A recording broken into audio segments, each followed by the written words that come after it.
Peniel ministries వారు సమర్పించు అల్లాడుచున్న దేవుని ఆత్మ. దేవునికి స్తోత్రం.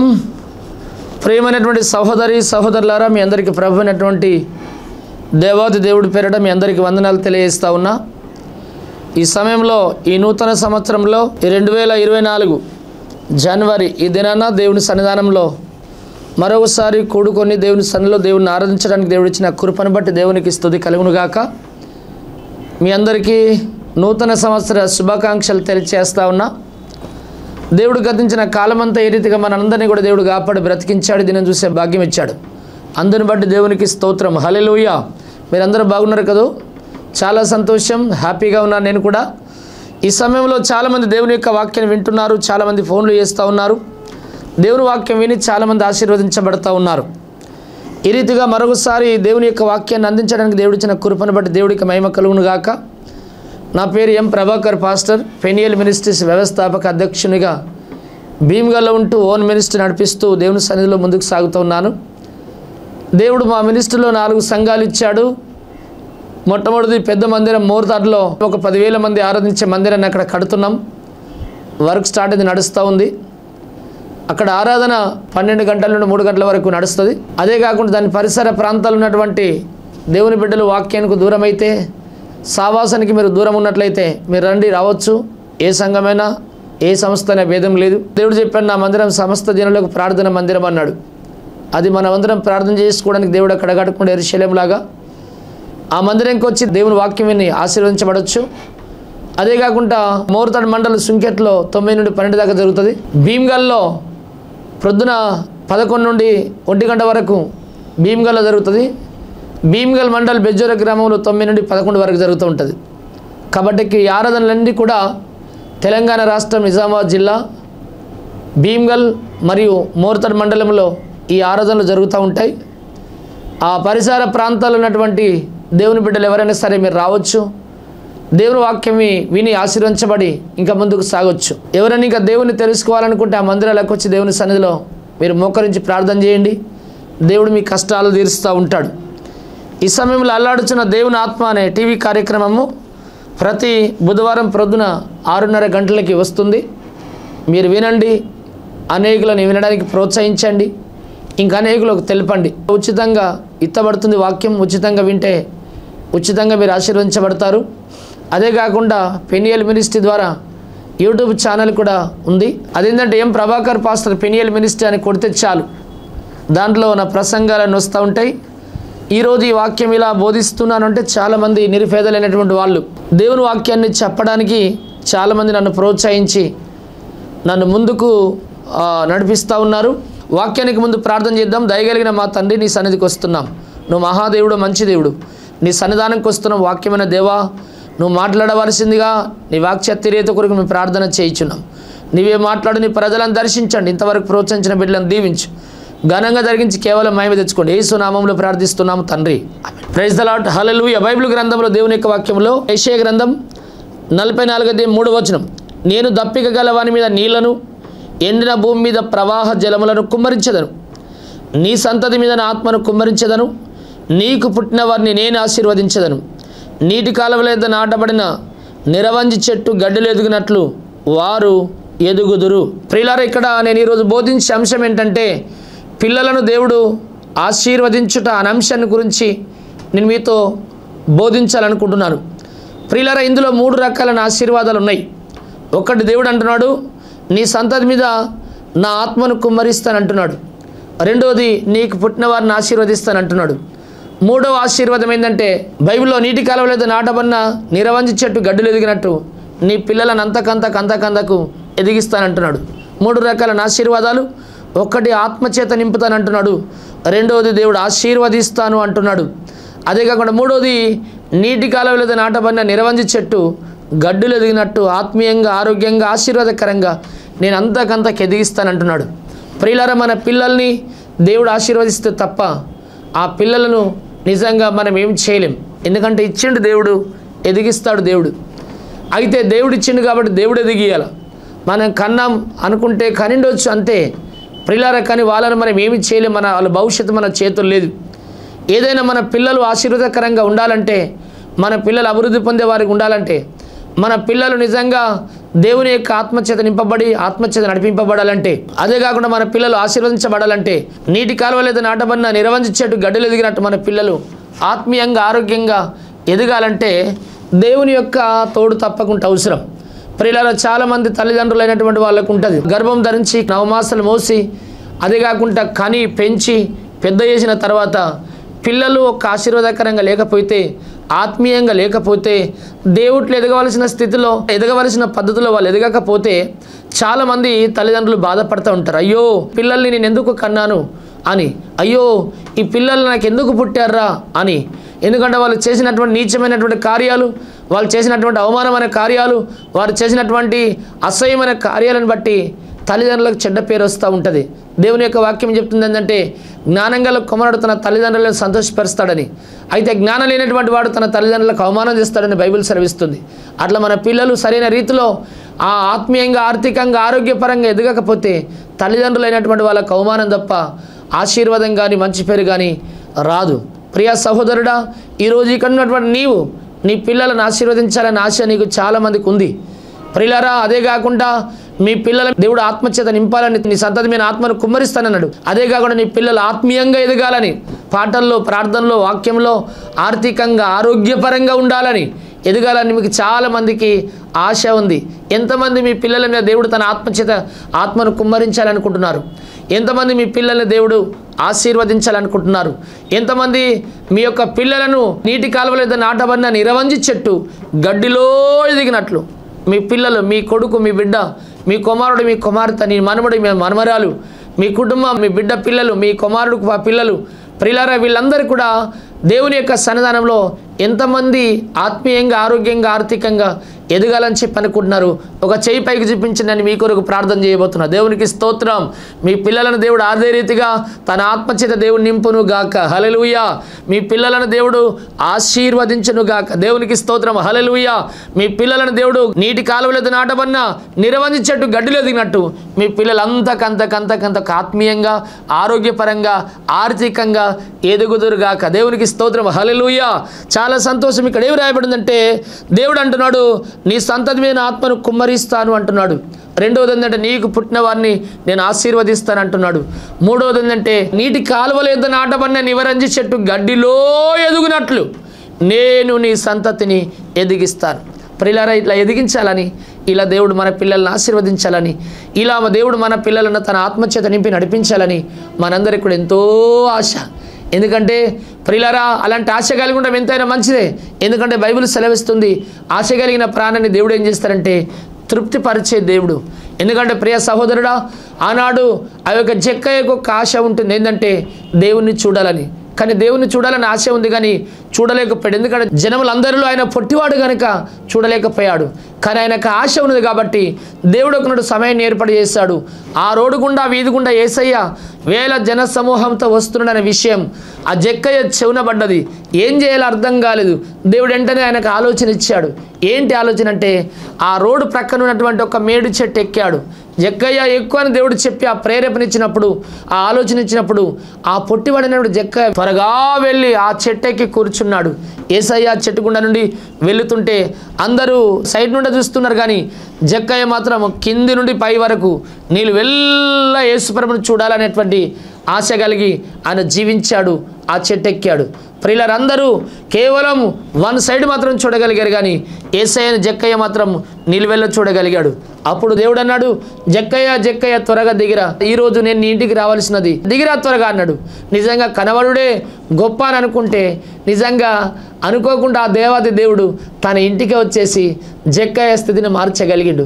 అలాంటి ఆశ మనం కలిగి ఉన్నప్పుడు మాది చాలా మంచిది. దేవుడు మన పిల్లల్ని కూడా తన ఆత్మచేత నింపుతాడు. అదే కాకుండా దేవుడు మన పిల్లల్ని ఆశీర్వదిస్తాడు.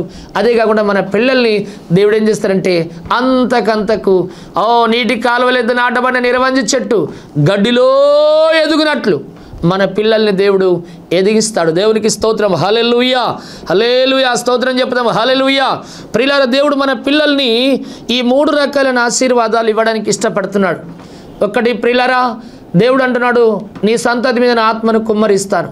రెండవ, దేవుడు అంటున్నాడు, నీకు పుట్టినటువంటి వారిని నేను ఆశీర్వదిస్తాను. దేవుడు అంటున్నాడు, చింతిస్తున్నావు, అయ్యో నా పిల్లలు ఆశీర్వదించబడతలేరు అనుకుంటున్నావు, అయ్యో నా పిల్లలు నిజంగా అభివృద్ధి పొందలేరు అనుకుంటున్నావు. నీకు పుట్టినటువంటి వారిని నేను ఆశీర్వదిస్తాను దేవుడు అంటున్నాడు. నీటి కాలువ లేదా నివారించేటి గడ్డులు ఎదిగినట్టు నీ పిల్లలు అంతకంతకు అలా ఎదిగించేవారు లేకున్నా, వాళ్ళకు చదువు చెప్పేవారు లేకున్నా, విద్య నేర్పించేవారు లేకున్నా, వాళ్ళకు మంచి బుద్ధి చెప్పేవారు లేకున్నా, జ్ఞానం నేర్పేవారు లేకున్నా, నేనున్నా. గడ్డులు ఎదిగిన నివారించేట్టు గడ్డులు ఎదిగినట్లుగా నీ పిల్లల్ని నేను ఎదిగిస్తాను. దేవునికి స్తోత్రం. ప్రియులారా, ఈ 3 రకాల ఆశీర్వాదాలు దేవుడు మన పిల్లలకి ఇవ్వాలనుకుంటున్నాడు. ఎటువంటి ఆ యొక్క లక్షణాలు కలిగి ఉంటే దేవుడు మన పిల్లల్ని ఆశీర్వదిస్తాడు. ఎంతమంది 3 రకాల ఆశీర్వాదాలు నీ పిల్లలు పొందుకోవాలని తల్లిదండ్రులకు ఎంతమంది ఆశపడుతున్నారు? దేవునికి స్తోత్రం. హల్లెలూయా. దేవుడు నీ పిల్లలను ఆశీర్వాదాల చేత దేవుడు నింపునుగాక. దేవునికి స్తోత్రం. దేవుడు మన పిల్లల్ని తన ఆత్మచేత నింపి ఆశీర్వదించి అంతకంత గడ్డిలో ఎదుగుతున్న నివరం చెట్టు ఎదిగించినట్లు దేవుడు ఎదిగించాలంటే, దేవుడు మన పిల్లల్ని ఆశీర్వదించాలంటే కొన్ని పనులు మనం చెయ్యాలి. ఒకటోది ఏంటంటే బైబిల్ గ్రంథంలో పరిశుద్ధ జీవితం కలిగి జీవించాలి. తల్లిదండ్రులైనటువంటి మనము పరిశుద్ధంగా ఉండాలి. పరిశుద్ధత లేకపోతే దేవుడు మన పిల్లల్ని పట్టించుకోడు. మన పిల్లల్ని దేవుడు ఆశీర్వదించాడు, తన ఆత్మతో నింపడు. గడ్డిలో నివరం చెట్టు ఎదిగినట్టు మన పిల్లల్ని ఎదిగించాడు, అణిచివేస్తూ ఉంటాడు. మన పిల్లల్ని ఆశీర్వదించాడు, శపించబడతారు. మన పిల్లలు నిజంగా ఆత్మచేత నింపబడరు, దురాలోచన చేత దురాత్మ చేత నింపబడుతూ ఉంటారు. ప్రియులారా, మన పిల్లలు ఆత్మచేత నింపబడి ఆశీర్వదించబడి అంతకంతకు ఎదగాలంటే మన ఒక్క పని ఏంటంటే తల్లిదండ్రులైనటువంటి వాళ్ళు పరిశుద్ధమైన జీవితం జీవించాలి. ప్రియులారా, బైబిల్ గ్రంథంలో ఇశ్రాయేలు ప్రజలకు మొట్టమొదటి రాజు ఎవరంటే సౌలు అనే రాజు ఉన్నాడు. ప్రియులారా, ఈ సౌలుని ఇశ్రాయేలు ప్రజలు ఆనాడు మాకు ఒక రాజు కావాలని కోరుకున్నారు. ఆ రాజు కావాలని చెప్పి సమూయేలు దగ్గరికి వచ్చి ఆయన మీద ఒత్తిడి చేసినప్పుడు సమూయేలు ప్రార్థన చేస్తే వాళ్ళు నిన్నే కాదు నన్నే ధిక్కరిస్తున్నారు, అయితే పలానైన వ్యక్తిని నువ్వు ఏర్పాటు చేయనప్పుడు ఆయన అభిషేకించాడు సౌలు అమాలేకీలతో యుద్ధం చేసినప్పుడు అన్నింటిని చంపంటే కొన్నింటి బ్రతికించి దేవుడు ఆజ్ఞను మీరడం ద్వారా దేవుడు సౌలును తొలగించేసి తన ఇష్టానుసారుడైనటువంటి ఒక వ్యక్తిని ఎన్నుకున్నాడు. ఆయన పేరు దావీదు. ఈయన 2వ రాజు ఇశ్రాయేలు ప్రజలకు. అయితే దావీదు నా ఇష్టానుసారుడని చెప్పి దేవుడు ఎన్నుకున్నాడు. ఆ ఎన్నుకున్నటువంటి దావీదు బైబిల్ గ్రంథంలో దేవుని యొక్క వాక్యంలో సమూయేలు రాసిన 2వ గ్రంథం 11వ అధ్యాయం 2 నుండి 27 వరకు రాజులు యుద్ధం చేసే కోతకాలమందు యుద్ధానికి వెళ్లకుండా ఈ దావీదు మహారాజు మిద్దె మీద సాయంత్రం దాకా పడుకున్నాడు. సాయంకాలం లేచిన 4 గంటల సమయంలో లేచి నిద్ర మబ్బులో అటు ఇటు తిరుగుతూ ఉన్నాడు. ఆ మిద్దె మీద తిరుగుతున్నప్పుడు మిద్దె నుండి కిందికి చూస్తున్నప్పుడు తన దగ్గర సైనికుడిగా సైన్యంలో చేరినటువంటి ఒక వ్యక్తి ఊరియా అనే వ్యక్తి యొక్క ఆయన భార్య ఉంది. ఆమె నగ్నంగా బాత్రూంలో స్నానం చేస్తున్నప్పుడు ఆమెను చూశాడు.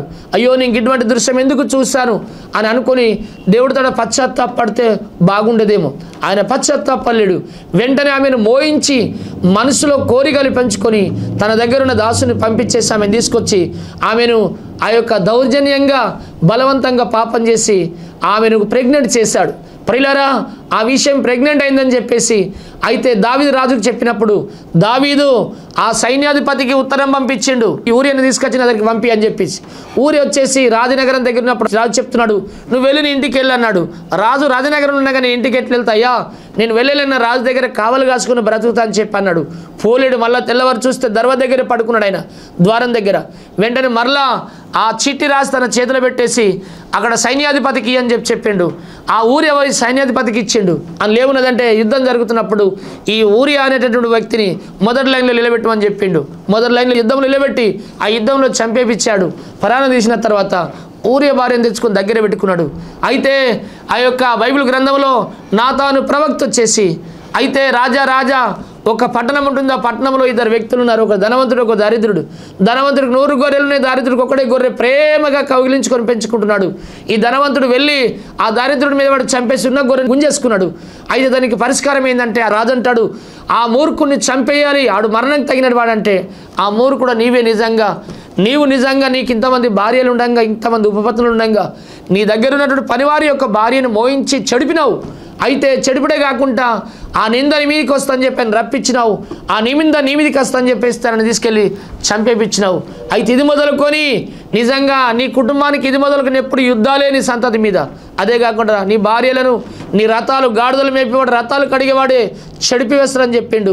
అదే కాకుండా నీకు పుట్టినటువంటి బిడ్డను నువ్వు కౌగిలించుకొని పెంచుకోవాలనుకుంటున్నావు కౌగిట్లో, కానీ ఆమె బిడ్డ కూడా రోగంతో చచ్చిపోతుందని చెప్పాడు. ప్రియులారా, బైబిల్ గ్రంథంలో దేవుని యొక్క వాక్యంలో సమూయేలు రాసిన 2వ గ్రంథం 12వ అధ్యాయం 1 నుండి 29 వరకు చదివినట్లయితే అదే దావీదు 7 రోజులు ఉపవాసం పట్టిండు. ఉపవాసం పట్టిన ఉన్నటువంటి బిడ్డ ఏమైందంటే 6 రోజులైంది, 7వ నాడు ఆ సేవకులందరూ అట్లనే కూర్చున్నారు. ఈయన ప్రార్థన నాడు బిడ్డ చనిపోయింది. ఆయన 6 రోజులు 7 రోజులు ఉపవాసం పట్టిన 7 దినాలు కన్నీరు గార్చి అన్నపానాలు పుచ్చుకోకుండా దేవుడి సన్నిధిలో తలగొట్టుకున్న ఆ బిడ్డ బ్రతకలేదు. ప్రియ సహోదరుడా, ఆ బిడ్డ ఆశీర్వాదకరంగా ఉండే బదులు తల్లిదండ్రి చేసినట్టు పాపాన్ని బట్టి, తన తండ్రి చేసిన పాపాన్ని బట్టి ఏమొచ్చిందో తెలుసా? పిల్లల మీకు శాపం వచ్చేసి మరణం వచ్చేసింది. ప్రియులారా, మన తల్లిదండ్రులు కానిటువంటి మీరు పరిశుద్ధంగా ఉండకపోతే మీ పిల్లల మీకు ఆశీర్వాదం వచ్చే బదులు శాపం వస్తుంది. మీరు పరిశుద్ధంగా జీవించకపోతే మీ పిల్లల మీకు దేవుని ఆత్మ వచ్చే బదులు దురాత్మ వస్తూ ఉంటుంది. మనం పరిశుద్ధంగా ఉండకపోతే మన పిల్లల మీకు ఆశీర్వాదాలు వచ్చే బదులు ఆ యొక్క నిరవంచి చెట్టు గడ్డలు ఎదిగినట్లు ఎదిగే బదులు అన్నిట్లో అణచివేత, అన్నిట్లలో ఓటమి, అన్నిట్లలో విఫలం, అన్నిట్లలో అపజయం కలుగుతూ ఉంటుంది. నా ప్రియ సహోదరి సహోదరుడా, ప్రియులారా, ఇప్పటివరకు నీ జీవితాల్లో నువ్వు ఏ రీతిగా ఉన్నావు ఒకసారి నువ్వు ఆలోచన చేసుకో. నిన్ను నీ సంతతిని దేవుడు ఆశీర్వదించి ఆత్మచేతని ఆశీర్వదించి ఎదిగించాలి అంటే పరిశుద్ధమైనటువంటి జీవితం జీవించాలి. ఆదికాండం 39:2 నుండి 20 వరకు చదివితే యోసేపు తనది కాని దేశమునకు దాసుడుగా అమ్మబడ్డాడు. పోతిఫర్ ఇంటి దగ్గర దాసుడుగా ఉన్నాడు. అయితే ఆ రీతిగా దాసుడుగా ఉన్నప్పుడు ఆయనను పోతిఫర్ భార్య కన్నేసి చెడుపమని చెప్పి అన్నది. నిజంగా నేను ఇటువంటి పాపం నేను చెయ్య, ఇంటిలో ఉన్నదంతా కూడా నా వశం చేసిండు రాజుగారు, నా యజమానుడు, నువ్వు ఆయన భార్య అయినందున నీ మీద నాకు హక్కు లేదు, నేను ముట్ట ఎటువంటి పాపం చేసి దేవుడికి నేను ఎట్లా దూరం అవుతా అని చెప్పి ఆయన తప్పించుకోవడానికి వెళ్తుంటే ఆయన గండ్ర పేలుక గుంజుకున్నది, ఆ చున్ని గుంజుకున్నది ఆమె గుంజుకొని ఆయన మీద ఉల్టా బాధనం ఎత్తేసి ఆయన మీద కేసు పెట్టించేసి ఎక్కడికంటే చెరసాలలోకి జైలుకు పంపించేసింది. ఆయన జైలుకు అయినా సరే కానీ నేను ఎటువంటి పాపం చెయ్య, ఈ బదులు నా మీదకి చెయ్యని బదులు నా మీదకి వచ్చినా సరే నేను ఎటువంటి పాపం చెయ్యని బ్లేమ్ నా మీదకి వచ్చినా సరే కానీ నేను మాత్రం ఇటువంటి పాపం మాత్రం చెయ్యని తనది కాని దేశంలో బానిసగా ఉన్నటువంటి వ్యక్తి పోతిఫరు యొక్క భార్య ఓకే అంటే ఈయన ఓకే అంటే భార్య ఏదైనా తీసుకొచ్చినడానికి సిద్ధంగా ఉన్నది. ధనవంతుడు అయిపోతాడు, గొప్పోడు అయిపోతాడు, ఆర్థికంగా ఎన్నెన్నో లావాదేవీలు పొందుకోవచ్చు. దానికి ఆశపడలేడు. కానీ ఇటువంటి పాపం నేను చెయ్యని చెప్పి పాపాన్ని వదిలిపెట్టేసి పరిగెట్టుకొని పోయాడు. చాలామంది పాపాన్ని అత్తుక్కుంటారు, చాలామంది పాపాన్ని కౌగిలించుకుంటారు. పాపం అంటే మనుషులకు ఎంత పీరుతో పైకి మాత్రం చాలా పరిశుద్ధులు కనబడుతూ ఉంటారు, లోపడంతా కూడా పాపమే. పైకి మాత్రం తెల్ల వస్త్రాలు ధరించుకుంటారు, హృదయం అంతా కూడా చెడు చెడు చెడు. స్త్రీని చూసిన పురుషుడు చెడు చూపులు చూస్తూ ఉంటాడు, పురుషుని చూసిన ప్రతి స్త్రీ చెడు చూపులు చూస్తూ ఉంటుంది. పైనే భక్తి, లోపడంతా ఏమి భక్తి లేదు, వ్యక్తి లేదు, ఏమీ లేదు. అంత ప్రియులారా మనిషి యొక్క జీవితాల్లో అపవిత్రులుగా జీవిస్తూ ఉన్నారు. ప్రియులారా, అపవిత్రంగా జీవించిన దావీదు తన బిడ్డను ఓలగొట్టుకున్నాడు. పవిత్రంగా జీవించినటువంటి యోసేపు ఏం చేశాడు తెలుసా? బైబిల్ గ్రంథంలో ఐగుప్తు దేశానికి ఆ కలభావం చెప్పిన తర్వాత, రాజు యొక్క కలభావం చెప్పిన తర్వాత, ఐగుప్తు దేశానికి రాజు అయిన తర్వాత ఐగుప్తు దేశం రాజు అనే ఒక స్త్రీని వివాహం చేసిండు, అని పెళ్లి చేసిండు. ఆయనకి 2 కొడుకులు పెట్టారు, మనుష్య, ఎఫ్రాయిం. ప్రియులారా, ఈ మనుష్య ఎఫ్రాయిములు అనేటటువంటి వాళ్ళు ఆ యాకోబు అక్కడికి వెళ్ళిన తర్వాత నీ సంతతిని తీసుకురని చెప్పి పరిచయం చేసుకున్న తర్వాత ఆ మనుష్య ఎఫ్రాయిం మీద యాకోబు చేతులుంచి దీవించిండ్రు. ఇశ్రాయేలు 12 గోత్రకర్తలలో వాళ్ళిద్దరు కూడా గోత్రకర్తలుగా చేర్చబడ్డారు.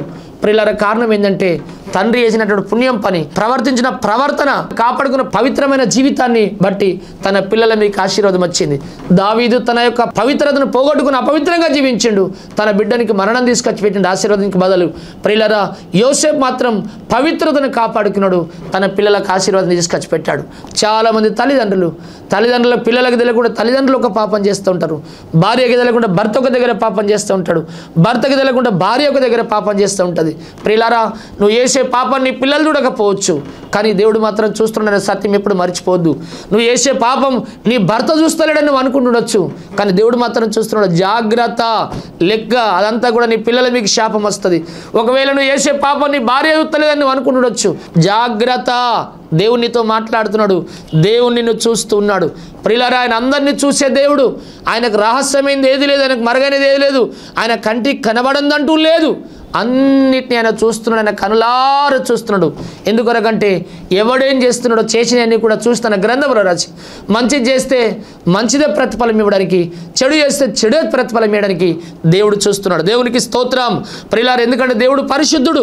అదే బైబిల్ గ్రంథంలో దేవుని యొక్క వాక్యంలో దానియేలు గ్రంథం 1:8 లేవికాండం 19:2 మీ దేవుడని యెహోవా పరిశుద్ధుడు, మీరును పరిశుద్ధులై ఉండాలని రాసింది.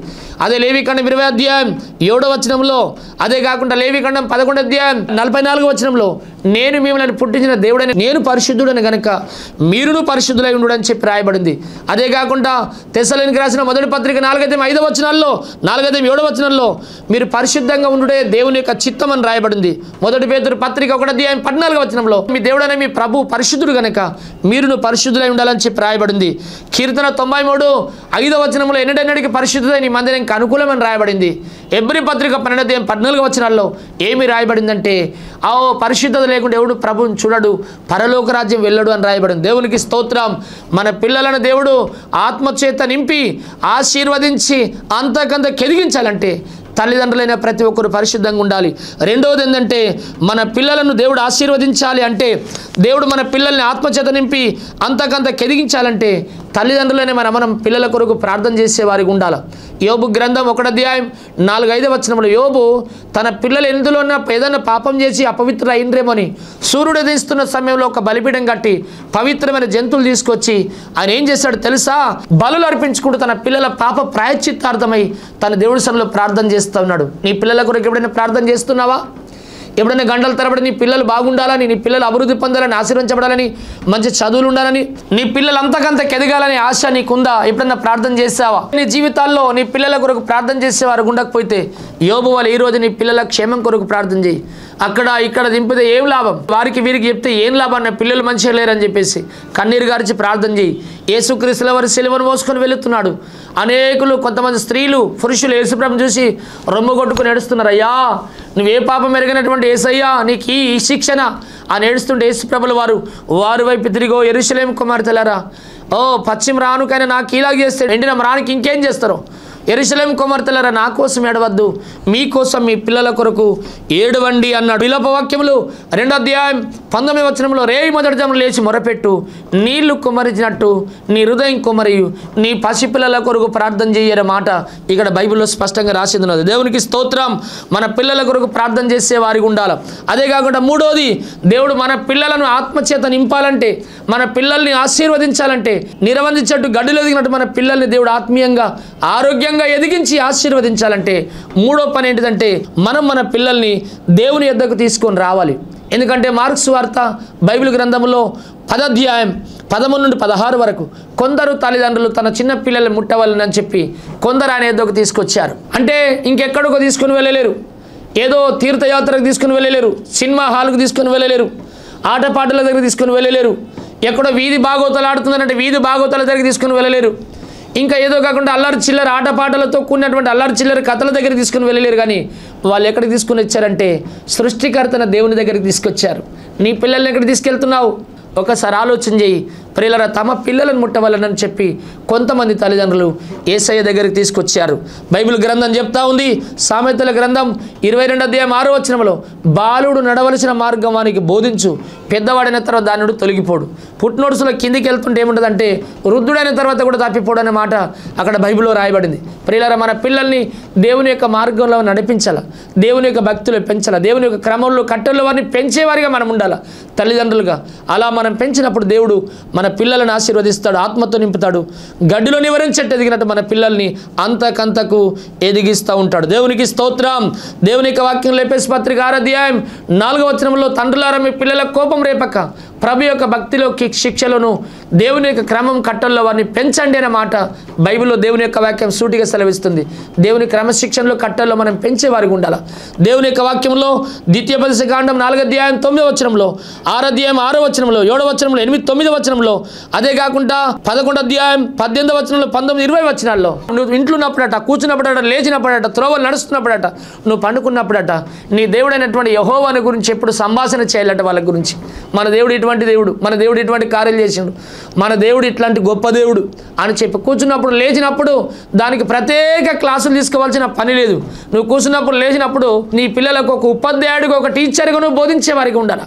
ప్రియులారా, ప్రతి వ్యక్తికి 3 టీచర్లు ఉంటారు.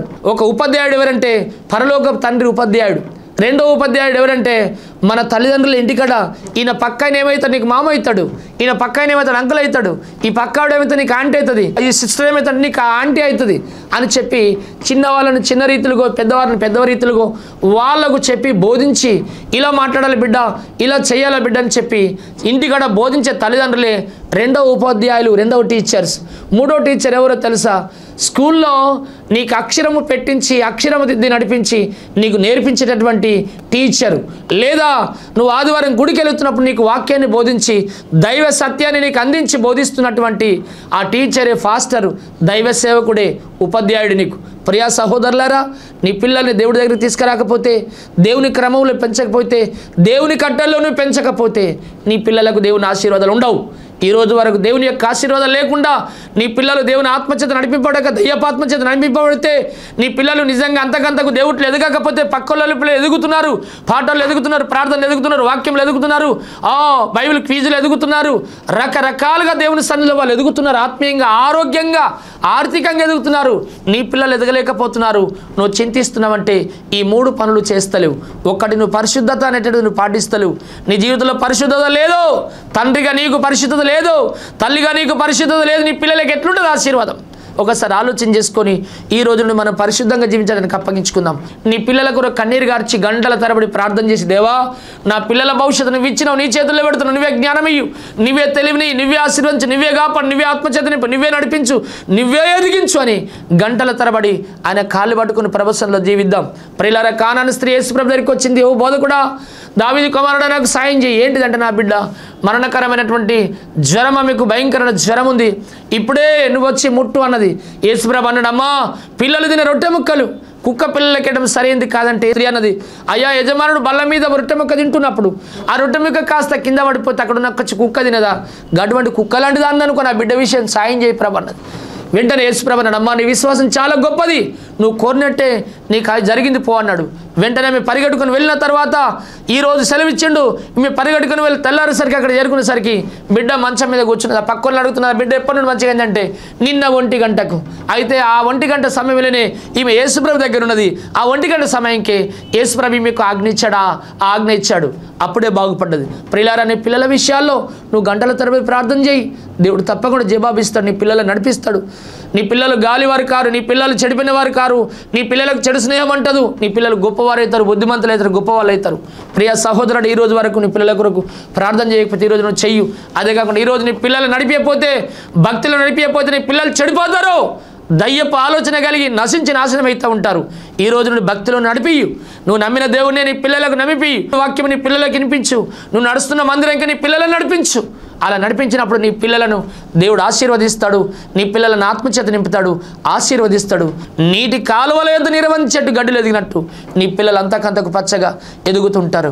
ఇలాంటి ఆశీర్వాదాలు మీకు మీ కుటుంబానికి దేవుడు అనుగ్రహించును గాక. ప్రియ సహోదరులారా, ఇంతవరకు వాక్యం విన్నారు మీరందరూ. ఈ వాక్యం మీకు ఆశీర్వాదకరంగా ఉన్నదనుకుంటే ఈరోజే యూట్యూబ్ ఛానల్ మీరు సబ్స్క్రైబ్ చేయండి. అదే కాకుండా ఈ ఆశీర్వాదకరంగా ఈ వాక్యం ఉందంటే ఈరోజు మీరు ఒక ప్రోగ్రామ్ అన్న మీరు స్పాన్సర్ చేస్తే ఈ వాక్యం ద్వారా ఇంకెందరో బలపరచబడతారు, ఆ ఆశీర్వాదాలు మీకు వస్తాయి. దేవుడి వాక్యం దీవించి ఆశీర్వదించును గాక. దయగల మా కన్న తండ్రి, ఇంతవరకు నీ వాక్యం ద్వారా మీరు మాతో మాట్లాడినందుకు స్తోత్రం.